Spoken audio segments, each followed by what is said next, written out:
আমাদের লিয়াজো কমিটির সভা শেষে আমাদের মাঝে এখন ব্রিফিং করবেন আমাদের জোটের সমন্বয়কারী ডক্টর হামিদুর রহমান আজাদ। আমাদের মাঝে উপস্থিত আছেন খেলাফত মজলিসের মহাসচিব অধ্যাপক আহমদ আব্দুল কাদের, বাংলাদেশ খেলাফত মজলিসের মহাসচিব মাওলানা জালাল উদ্দিন, নিজাম ইসলাম পার্টির নায়েবে আমির আব্দুল মাজেদ আতাহারি এবং এলডিপির প্রেসিডিয়াম সদস্য ডক্টর নিয়ামুল বশির, জাকপার মুখপাত্র রাশেদ প্রধান সহ 11 দলীয় এনসিপির ফয়সল খান না যুগ্ম মহাসচিব তো আর অনেকে উপস্থিত আছেন। ধন্যবাদ। শুরু করছেন। আচ্ছা,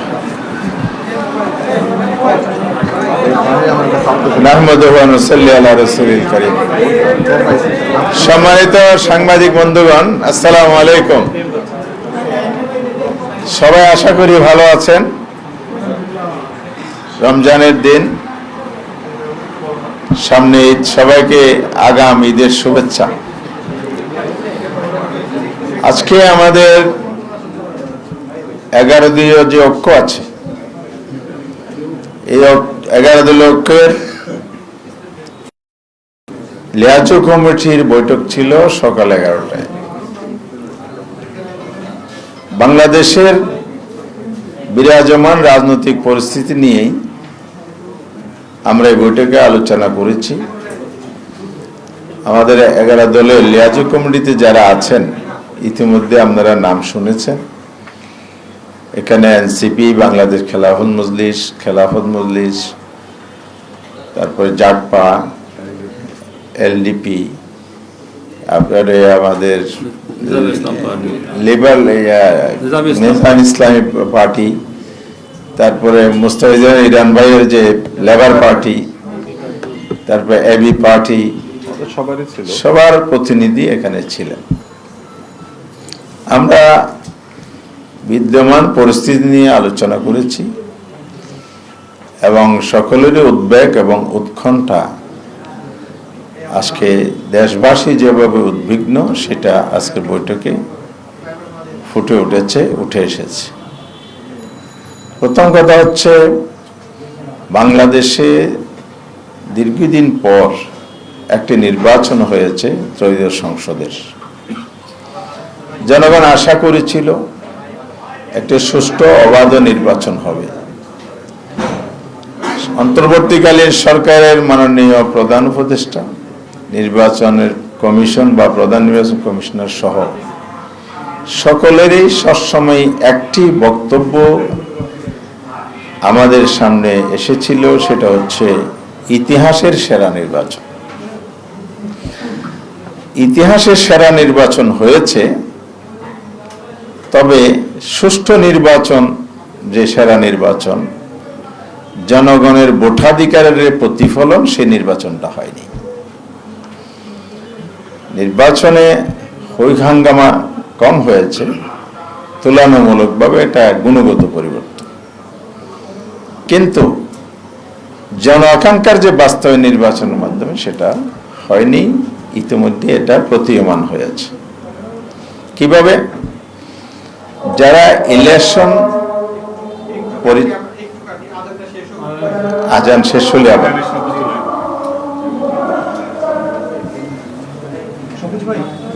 আজানটা কি আগে না, আজানের টাইম অনেকটাই দিচ্ছে।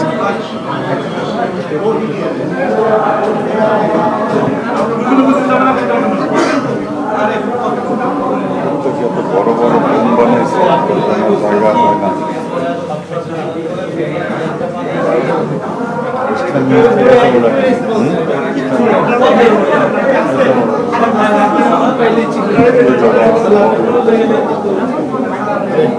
ভাই, ব্রিফিংটা ওটার মধ্যে যদি আপনার আগামী থেকে করেন আমাদের জন্য সুবিধা হবে। তাই না? এটা ফরমাল যখন প্রেস ব্রিফিং ডাকা হয়, ঠিক আছে, যেটাই হচ্ছে, এই যেমন আপনাদের এখানে তো অনেক গ্যাদারিং হয়, মোটামুটি এখানে হলে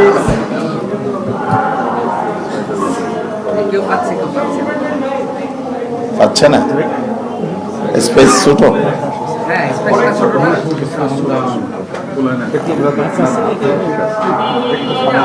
ওকে, নেক্সট টাইম অ্যারেঞ্জমেন্ট করতে হবে আর কি।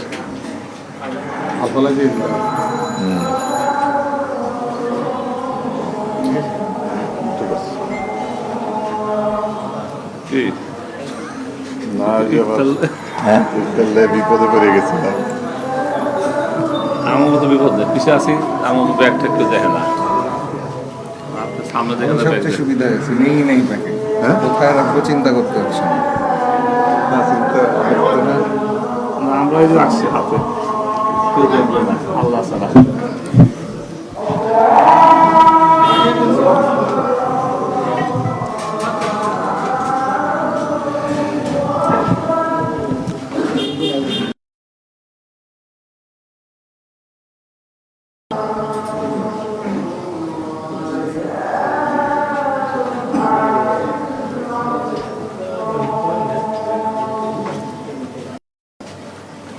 শুরু করা যায়। তো আমি বলছিলাম ত্রয়োদশ জাতীয় সংসদ নির্বাচন যে অনুষ্ঠিত হয়ে গেছিল, এই নির্বাচন যে হয়েছে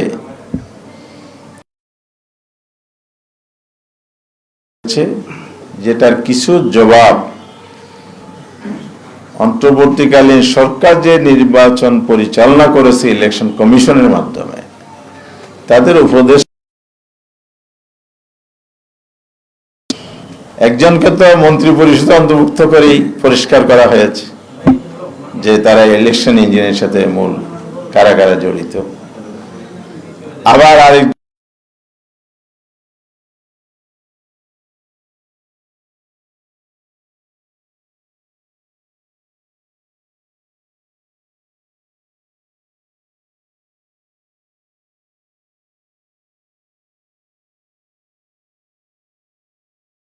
সেটা হয়নি, বিশেষ করে রেজাল্টের ক্ষেত্রে সেটা প্রতিফলনটা ঘটে নাই।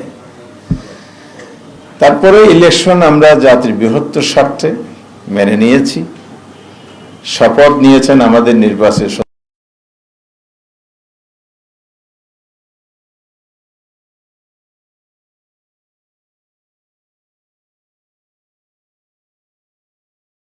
রেফারেন্ডাম জুলাই আদেশের উপর প্রেসিডেন্সিয়াল অর্ডার হয়েছে। এই আদেশটা জুলাইয়ের আইনের ভিত্তি, বহু আলোচনা হয়েছে, সে আদেশের উপরে গণভোট হয়েছে। জুলাই সনদ বাস্তবায়ন, সংবিধান সংস্কার উইদিন ব্র্যাকেট 2025, এর উপর ভিত্তি করে রেফারেন্ডাম হয়েছে। সেই রেফারেন্ডামে বাংলাদেশের 70% মানুষ হার পক্ষে রায় দিয়েছে, ভোট দিয়েছে, তাহলে হা জয়যুক্ত হয়েছে। আর একটা ভোট জাতীয় সংসদ গঠনের জন্য ভোট আর সংবিধান সংস্কার পরিষদ গঠনের ভোট। জুলাই সনদের আদেশের ভোটটা মানে হলো সংবিধান পরিষদ গঠনের ভোট। এই দুইটা ভোট একই দিনে হয়েছে, একই দিনে ভোটের রেজাল্ট হয়েছে, গেজেট নোটিফিকেশন হয়েছে। তাহলে জনগণের রায়ে, জনগণের ভোটে পাশ হওয়ার পর সরকারের দায়িত্ব হচ্ছে এটার বাস্তবায়ন করা। আর জাতীয় সংসদ যেভাবে অনুরূপভাবে এই সংবিধান সংস্কার পরিষদ গঠিত হবে। এখানে দেখেন জুলাই সনদের আপনি 6 থেকে 11, 12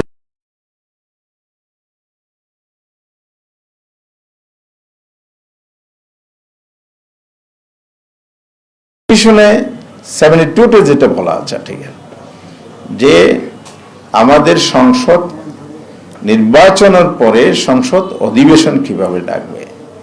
সেখানে স্পষ্ট করা হয়েছে সংসদ নেতা প্রধানমন্ত্রী যিনি, তিনি প্রেসিডেন্টকে লিখিতভাবে সংসদের অধিবেশন ডাকার জন্য পরামর্শ, প্রধানমন্ত্রীর পরামর্শ অনুযায়ী রাষ্ট্রপতি অধিবেশন ডাকবেন। এখন প্রশ্ন হচ্ছে, ভোট হয়েছে দুটো এবং স্বাভাবিক প্রক্রিয়ায় দুটো অধিবেশনে ডাকা হবে, কিন্তু আমরা লক্ষ্য করলাম একটি অধিবেশন ডাকা হয়েছে জাতীয় সংসদের। শপথের জায়গায় যদি আসি, বর্তমান যারা সরকারে আছেন বিএনপি, ওনাদের সদস্যরা দলীয় সিদ্ধান্তের ভিত্তিতে জাতীয় সংসদের সদস্যের শপথ নিয়েছেন, সংবিধান সংস্কার পরিষদের শপথটা নেন নাই। তাহলে বোঝা গেল আপনারা যে সংস্কারের জন্য ঐক্যমত কমিশন অংশগ্রহণ করলেন, জুলাই সনদ তৈরি হলো, আপনারা একই দিনে রেফারেন্ডাম এই যে হা না ভোটের জন্য দাবি করলেন, আবার জনগণকে হা ভোটের জন্য বিভিন্ন জায়গায় জনসভায় বলেছেন। সরকার গঠনের পর আপনারা সেই জায়গায় থেকে টার্ন নিয়েছেন, সম্পূর্ণ বিপরীত অবস্থানে চলে গেছেন, যেটা জাতির সাথে এক ধরনের কথা এবং জাতিকে, দেশের 70% মানুষ যারা হার পক্ষে ভোট দিয়েছে, রেফারেন্ডামে জয়যুক্ত করেছে, তাদেরকে তারা অপমান করলেন। আর প্রধানমন্ত্রী যিনি হয়েছেন, তিনি লিখিত পরামর্শ কি দিয়েছেন এটা আমাদের কাছে স্পষ্ট নয় সংসদ অধিবেশন ডাকার ব্যাপারে। ওনার করা উচিত ছিল, কারণ শপথ যেহেতু নেন নাই, তাহলে স্বাভাবিকভাবে উনি একটা আবেদনই করেছেন। তাহলে জুলাই সনদ বাস্তবায়নে সরকারের যে অনীহা, অসদিচ্ছা,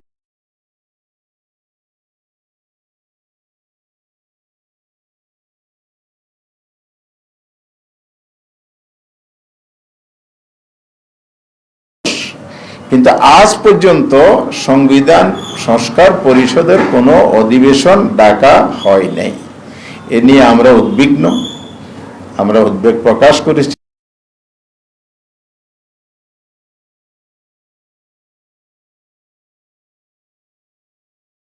কাল 30 দিন শেষ হবে পঞ্জিকা দিবস অনুযায়ী, ক্যালেন্ডার ডে অনুযায়ী। এর মধ্যে যদি সরকার সংবিধান পরিষদের অধিবেশন না ডাকে বা ডাকার ব্যবস্থা না করে, তাহলে আমরা 11 দল আজকের এই বৈঠকে শীর্ষ নেতৃত্বের সাথে পরামর্শ করে আজকে বৈঠক ডেকেছি। সেই বৈঠকটাকে সুস্পষ্ট আমরা সিদ্ধান্ত নিয়েছি, এটি সরকারের জন্য আগামী দিনটি শেষ দিন সংসদ অধিবেশন ডাকার, জুলাই সনদে যে বলা আছে, অবিলম্বে যেন সরকার এই ব্যবস্থাটা নেন, অধিবেশন ডাকার ব্যবস্থা নেন। যদি না নেন, তাহলে আমরা স্পষ্ট বলতে চাই, জাতির কাছে আপনারা ক্ষমা পাবেন না। বিশেষ করে সংসদ নেতাকে এটা প্রধানত দায়িত্ব নিতে হবে, যেহেতু এই প্রক্রিয়ায় তিনি সূচনা করবেন, আর সরকারকেও সে দায়িত্ব নিতে হবে। জনগণ সরকারের এই অবহেলা, অবজ্ঞা, জনমতকে উপেক্ষা করে চলা, জনগণকে অপমানিততার দায় যেমন নিতে হবে, আমরা দায়িত্বশীল বিরোধী দল হিসাবে এবারে আমাদের সংসদ সদস্যগণ অবশ্যই সংসদে ভূমিকা রাখবেন। তার পাশাপাশি আমরা একটা সিদ্ধান্ত নিয়েছি, জুলাই সনদ বাস্তবায়নের জন্য যদি দ্রুত ব্যবস্থা না নেওয়া হয়, অর্থাৎ আগামীকালের মধ্যে যদি উদ্যোগ গ্রহণ না করা হয়, জনগণকে সাথে নিয়ে জনগণের সম্মান, মর্যাদা, আকাঙ্ক্ষা সমুন্নত রাখার জন্যেই আমরা রাজপথের আন্দোলনে যেতে বাধ্য হব। এবং খুব সহসাই শীর্ষ নেতৃবৃন্দের বৈঠক দেখে আমরা সেই আন্দোলনের কর্মসূচি ঘোষণা করব এবং জনগণকে সম্পৃক্ত করে জনগণের দাবি, জনগণের ভোটাধিকার যে বাস্তবায়ন করতে হবে, সেই দাবিতে আমরা ঐক্যবদ্ধভাবে রাজপথে নামব ইনশাআল্লাহ। এটি হচ্ছে আজকের আমাদের মৌলিক সিদ্ধান্ত। সে ব্যাপারে আমরা আপনাদের মাধ্যমে দেশবাসীকে অবহিত করছি আপনাদের মধ্যে সরকারের কাছে আমরা দাবি জানাচ্ছি, আপনাদের মাধ্যমে আমরা দেশবাসীকে আমাদের আগামী দিনের কার্যক্রম আন্দোলন সংগ্রামে সম্পৃক্ত হওয়ার জন্য আহ্বান করছি।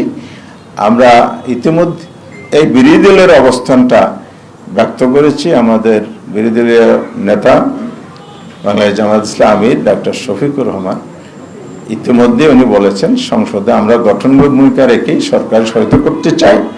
সরকার যদি সঠিক পথে না চলে তাহলে আমাদেরকে সংসদে সরকারের এই ব্যর্থতা, সরকারের এই অবহেলা এবং দায়িত্বশীলতার পরিচয় না দিলে যেমন আমাদেরকে ভূমিকা পালন করতে হবে, তার পাশাপাশি রাজপথেও আমাদেরকে আন্দোলন গড়ে তুলতে হবে। সেই বিষয়ে আমরা আজকে আলোচনা করেই এই সিদ্ধান্তে পৌঁছেছি। আপনাদের সবাইকে ধন্যবাদ। সবার উদ্দেশ্যে আজকে আমরা মূল মেসেজ এটাই দিতে চেয়েছি। তার সাথে আরও কিছু প্রাসঙ্গিক বিষয় আছে, যেমন ইতিমধ্যে 6টি সিটি কর্পোরেশনে প্রশাসন নিয়োগ করা হয়েছে, এটা আমরা প্রটেস্ট করেছি। এটা আরেকটা ইলেকশন ইঞ্জিনিয়ারিং করার পায় তারা কিনা এই প্রশ্ন তৈরি হয়েছে। কারণ কনস্টিটিউশনের সকল পর্যায়ে জনপ্রতিনিধি নির্বাচিত হবেন, তো প্রশাসন নিয়োগ মানে নির্বাচনকে এড়িয়ে চলা, প্রলম্বিত করা, অর্থাৎ ইলেকশন ইঞ্জিনিয়ার করা, নতুন ষড়যন্ত্র ফাঁদ তৈরি করা, এগুলো জনমনে নানা প্রশ্ন তৈরি হয়েছে। সরকার যেন এগুলো প্রত্যাহার করে নেন, এই ধরনের প্রশাসন নিয়োগ বিভিন্ন টায়ারে যদি কোনো পরিকল্পনা থাকে এগুলো যেন বন্ধ করেন। আর ঢালাওভাবে এখন দলীয়করণ হচ্ছে, প্রশাসনিক রদবদল হচ্ছে, পছন্দ হচ্ছে না। নিজেদের কথা অনুযায়ী দলীয় সিদ্ধান্ত বাস্তবায়নে যদি কোনো প্রজাতন্ত্র কর্মচারী দায়িত্ব পালন না করে তাকে পরিবর্তন করা হচ্ছে, এই বিষয়গুলো বন্ধ করতে হবে। কারণ এতে পেশাদারিত্ব নষ্ট হয়, দক্ষ এবং প্রফেশনাল স্কিল যে সমস্ত অফিসার আছে জীবনে ভূমিকা রাখতে পারে, তাদেরকে মেধাকে কিন্তু অবমূল্যায়ন করা হয় দলীয়করণের মাধ্যমে। অতীতে যেভাবে মেধাহীন লোকদেরকে দলীয় স্বার্থ সিদ্ধির জন্য এজেন্ডা বাস্তবায়নের জন্য বিভিন্ন জায়গায় বসানো হয়েছে, সে প্রক্রিয়া ইতিমধ্যে শুরু হয়েছে, সেটাও বন্ধ করার জন্য আমরা সরকারকে দাবি জানাচ্ছি। সবাইকে ধন্যবাদ আজকের জন্য। কালকে যদি সংবিধান সংস্কার পরিষদের অধিবেশন না ডাকা হয়, সেক্ষেত্রে আপনারা কবে থেকে রাজপথে নামবেন? কোনো নির্দিষ্ট দিনের আগে না বলছে? ঈদের আগে আর পরে তো আগের একটা ইতিহাস আছে আন্দোলনের, বহুল আলোচিত হয়। ঈদের আগ যে কবে, ঈদের পর যে কবে, এটার আর শেষ হয় না, লাগাতার আন্দোলনের শেষ নাই। যদিও সেই যুগে আমরাও তখন ছিলাম। তো আজকে এদিকে যেতে চাই না, আমরা দিনক্ষণ বলছি না, আমরা এখন যেহেতু সামনে ঈদ, এটা তো বাস্তব। ঈদের আগে পরে আপনি হাসির যাই হোক না কেন, বাস্তব কথা। যেমন আমাদের অনেক নেতৃত্ব ওমরায় গেছেন, এতে কাপে আছেন, এগুলো বাস্তবতায়। সুতরাং ঈদের আগে তো বসার সুযোগ হচ্ছে না। আমরা আন্দোলনটা রূপরেখা তৈরি করার জন্য আগামী এপ্রিল মাসের মার্চের 28 তারিখ শীর্ষ নেতৃবৃন্দের একটা বৈঠক প্রস্তাব করেছি। ওনারা সবাই একমত হলে 28 তারিখ বৈঠকে ভবিষ্যৎ আন্দোলনের রূপরেখা তৈরি হবে ইনশাআল্লাহ। বিএনপি যেটা বলেছে, তারা জুলাই সনদে যেসব বিষয়ে একমত হয়েছে, তাদের যেগুলোতে নোট অফ ডিসেন্ট ছিল না, সেগুলোর বিষয়ে তারা তাদের নির্বাচনী ইশতেহারে বলেছিল, এবং জুলাই সনদের যে নোট নিচে যেটা লেখা ছিল, দল তাদের নির্বাচনী ইশতেহারে যেভাবে পাবে সেভাবে বাস্তবায়ন করবে। বিএনপি সেটাই বলছে, যেখানে তাদের নোট অফ ডিসেন্ট ছিল না সেগুলো তারা মানবে, আর যেখানে তাদের নোট অফ ডিসেন্ট ছিল সেগুলো তারা মানতে বাধ্য না। তাহলে এই বিষয়টা কোন দিকে যাচ্ছে? সংস্কার কেন হয়েছে?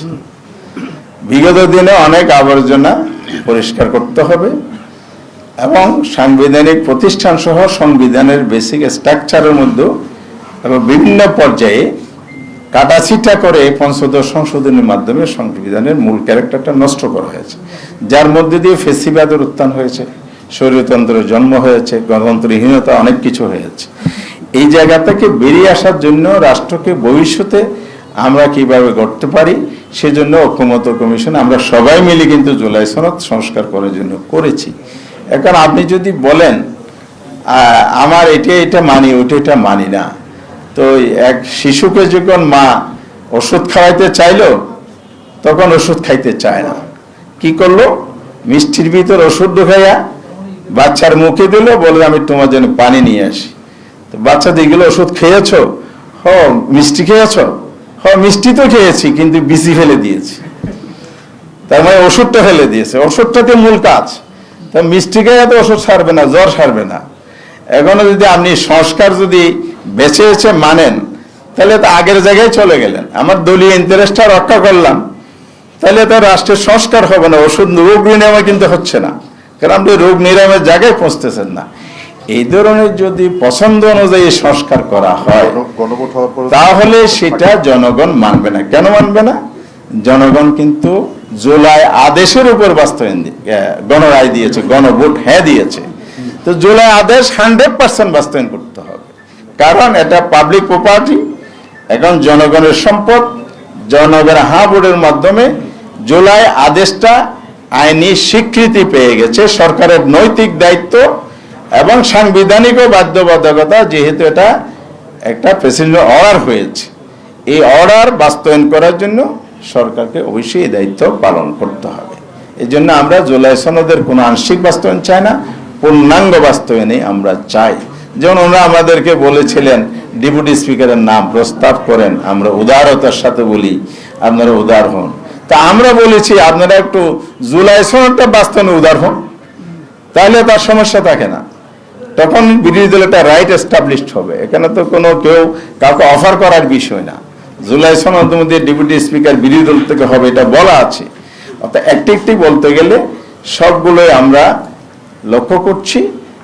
চেক অ্যান্ড ব্যালেন্স যদি করতে হয়, একটা সরকারকে ভারসাম্যপূর্ণ দেশ পরিচালনা করতে হয়, তাহলে জুলাই সনদের এই যে সাংবিধানিক সংশোধনের সংস্কারের যে বিষয়গুলো আছে এগুলো পুরোপুরি বাস্তবায়ন করতে হবে, তাহলে দেশ সুন্দরভাবে সামনে আগাবে। জি, ধন্যবাদ সবাই। কোর্টে প্রশ্ন করারও সুযোগ নেই। সেটা নিয়ে একটা বিতর্ক তৈরি হয়েছে কোনটা? জাতীয় সংসদে যখন হচ্ছে আপনাদের অধিবেশন চলছিল এবং জাতীয় সঙ্গীতের সময় আপনারা অনেকে বসা ছিলেন, এটা নিয়ে সামাজিক যোগাযোগ মাধ্যমে অনেক বিতর্ক তৈরি হয়েছে। সামাজিক যোগাযোগ মাধ্যমে অনেক কথাই লেখে, সব কথাই মরা মানুষ জিন্দা করে, জিন্দা মানুষ মেরে ফেলে। সুতরাং সামাজিক যোগাযোগ মাধ্যম নিয়ে এখানে কোনো প্রশ্ন জবাবের প্রয়োজন নেই। জাতীয় সংসদে সেদিন কি হয়েছে আপনারা সব দেখেছেন, কারণ এখানে জুলাইয়ের উপর যে আলোচনাটা হয়েছে, মানে নতুন স্পিকার যিনি নির্বাচিত হয়েছেন তিনি এজেন্ডা রেখেছেন। সেই আলোচনায় বলা হয়েছে স্বৈরাচারের কোনো দোষর কেন এখানে বক্তৃতা না আসে এবং এই বক্তব্য সংশোধন কলুষিত না করে, এটা স্পষ্ট করে এখানে দাবি করার পরও ওনারা এটা মানেন নাই। ফলে রাষ্ট্রীয় শিষ্টাচার মেনেই কিন্তু সংসদীয় রীতি মেনেই আমাদের বিরোধী দলের সংসদের ভূমিকা পালন করেছেন এবং বিএনপি পক্ষ থেকে বলা হয়েছে রাষ্ট্রপতির অপমান হয়েছে, অবমাননা হয়েছে। আমরা স্পষ্ট করে বলতে চাই, আমরা রাষ্ট্রপতিকে অবমাননা করি নাই, আমরা স্বৈরাচারের দোসরকে বরং বিএনপি সংসদে বক্তব্য দেওয়ার সুযোগ দিয়ে সংসদকে কলুষিত করেছেন, জাতিকে অবমাননা করেছেন। আচ্ছা ভাই, জি। অধিবেশনে রাষ্ট্রপতির ভাষণের যেটা আলোচনা, ওটা নিয়ে আপনারা কি ভাবছেন? এটা আমাদের সংসদীয় কমিটিতে বিরোধী দলের যেটা সিদ্ধান্ত নিয়েছে সেই ভূমিকায় আমাদের থাকবে। জি, ধন্যবাদ সবাইকে। ধন্যবাদ, ধন্যবাদ। শেষ করে দেবো। প্রশ্ন করতে দিলে দুইটা বলতে